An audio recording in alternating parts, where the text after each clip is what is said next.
Well, we finally did it. John ate too much food and is having a medical episode, and so we had to call our community paramedic, Kyle Arnall, in here. Thank goodness we've got Kyle here. Hey, I'm glad to be here. Is he going to make it? I think so. I think we're almost out of the woods. Okay. So I can eat one more then. Just a half. We'll do a half. Of course, we're here at the brand new O-Gah-Pah Casino, and they've treated us to lunch. They've given us the tour. We felt like Kicked Barry out. they kicked me out. I snuck back in. I had to change. They made us feel like royalty. They kicked me out again.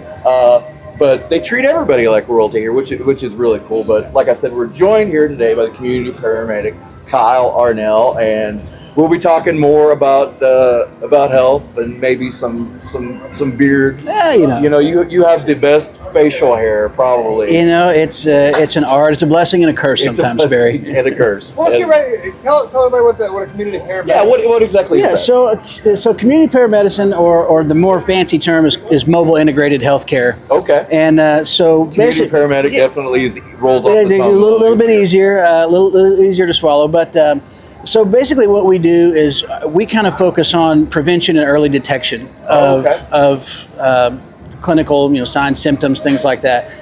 We go to people's homes on a non-emergency basis. We also respond to emergencies. If we think we might need some extra hands or some things like that. But our primary focus is non-emergency stuff. So we'll go to people's homes and we check blood pressures and blood sugars, and we do medication reconciliations, air quality monitoring. You cover local schools as well, right? We do. Public education is another big focus that we have. In fact, over the past 2 years, we've taught over 600 educators CPR, stop the bleed, and Narcan training. Yeah. No kidding. Yeah. 600. Wow. So it sounds like it's never the same day twice. That's exactly for right. you. Yeah. What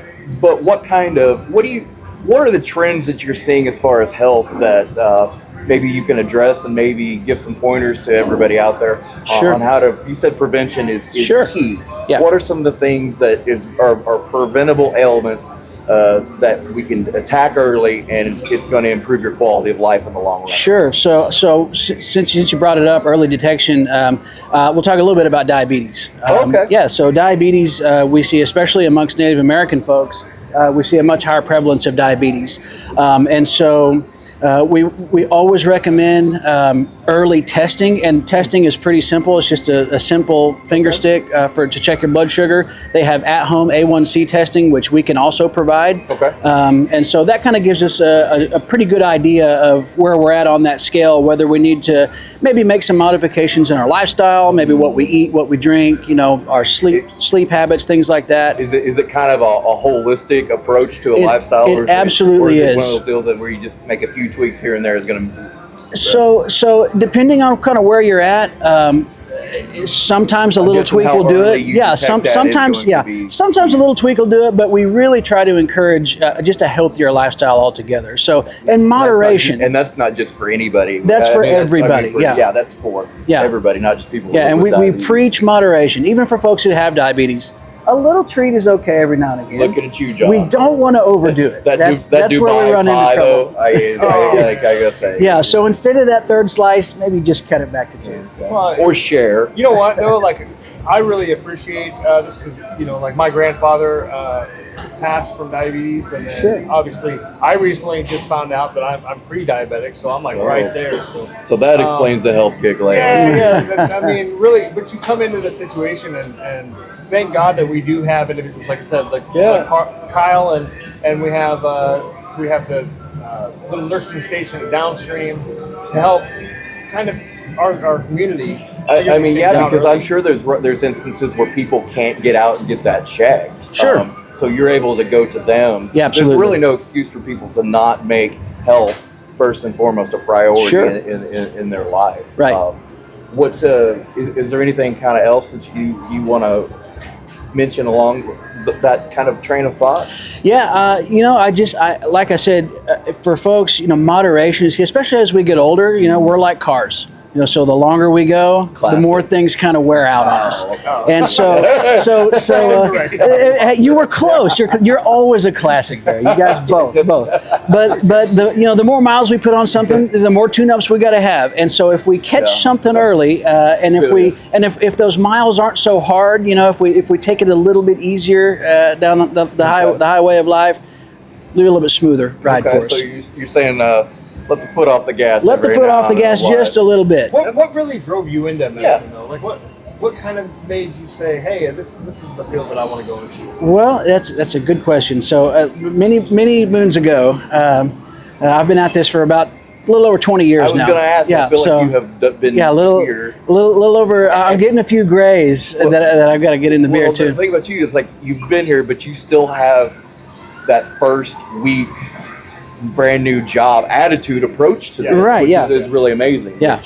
Well, and I think that's important too, because the way that I approach healthcare is that everybody has individual needs, and the larger system that we work in, oftentimes we get people who kind of fall through those cracks, and so it's difficult. Unfortunately, our system is stressed, and what we're trying to do with mobile integrated healthcare and our community paramedic program is to catch those folks before they fall through the cracks and fill some of those gaps, so that we are continuing to get people the health care that they need, maybe while they're waiting on And I'm sure some other stuff. It's easier to got winning going on here all the time. I hear a lot of it. A lot of winning going on here at O-Gah-Pah Casino. But with that, I'm sure there's an element of alleviating the system, of getting people taken care of before it becomes a medical emergency. Right. It benefits not only themselves, but it benefits, your workload. It benefits all things in a bigger holistic approach. Yeah. So the first, I'll just give you an example. The first year that we started this program in 2020 was right when COVID was kicking off. Yeah, I remember that. And I bet we have people walk right through our shop. Here we go. Yeah, we do. Yep. Sorry about that. That's okay. You're fine. It's all winning. We were just winning at O-Gah-Pah Casino. Winning That's at all O-Gah-Pah right. Casino. They're just going. There's all kinds of winning. But no. So anyway, as I was saying, the first year we started this in 2020, right as COVID was kicking off, we saw about a 17% reduction in 911 calls. Wow. Through just from us going to those folks' house who maybe use the ambulance system more than others, for whatever reason. Right. Because I guess you hate for it to get to that point. Sure. Yeah. Because once you're at that point, it's hard to go back. We don't your want you options are much to. Yeah, less. we don't want you to have to rely on the emergency system for a primary health care. So we try to connect people to those resources and fill those gaps. That's a big part of what we do. That makes sense. So are there any other kind of programs coming up that you maybe want to have a chance to showcase, talk about? Because I feel like you guys got are... the health fair coming We up. do have the health fair, July the 1st. Okay. Right Mark there it down on your calendar, July 1st. Yes, right there at the fitness center, O-Gah-Pah Travel Fitness Center. We'll have over 50 vendors this year. That's the most we have ever had. Well, I went the last couple years. It's crazy. Yeah, so we've got all kinds of people that come to the health fair. Isn't there other stuff going around that first part of July too? The powwow, of course. Yes, So indeed. did you guys schedule that so you can see more people coming in? We do, Okay. especially for those Quapaws who are coming home for powwow. We want to give them as many resources and as much information as we can. Yeah. And powwow is always a great time for that, because everybody's kind of everybody's gathered. coming back. Everybody's gathered and ready to fire off powwow. So Of course, it works well. We'll have their information put up on the screen for that. Sure. But again, July 1, of course, that first part of July is already on your calendar because it's powwow. So are there any kind of tips? I know we're maybe not as young as we used to be, but are there any tips for guys our age that you might recommend besides moderation and things like that can really add a few extra miles and quality of life? Sure. So always the big ones: quit smoking, quit chewing tobacco, and try to limit energy drinks. No good. Try to limit your sugar intake. Moderation on energy drinks. Moderation is okay. But really, and it's never too late to start exercising a little bit. Yep. And I'm not saying you have to go out there and just work your tail end off every day. Just a dab will do you. It'll make just get moving, make you feel a bit Steps. better. Is there, Sure. is there kind of a benchmark number that you encourage people to try and get that amount of steps in a day, or is just anything? We would love to see people get about 30 minutes of exercise in every the day. entire day? Yeah, through the entire. It doesn't have to be all at once. You can break it up. Do just a 24-hour little, day? I think that's just pretty a manageable. little brisk walk here and there. Yeah, does you more good than you would think.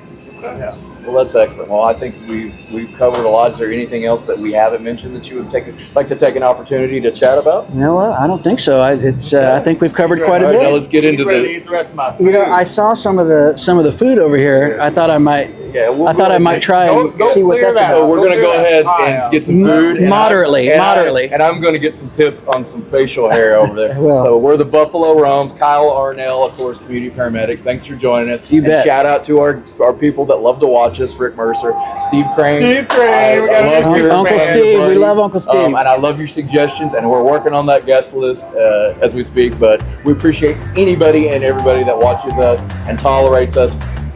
We've got a pretty cool Mostly gig. there. We've got a pretty cool gig. I put up with this guy. But it's all right. Again, well, let's talk about some facial hair and eat some pie. Okay. We're the Buffalo Roam. We'll see you next time.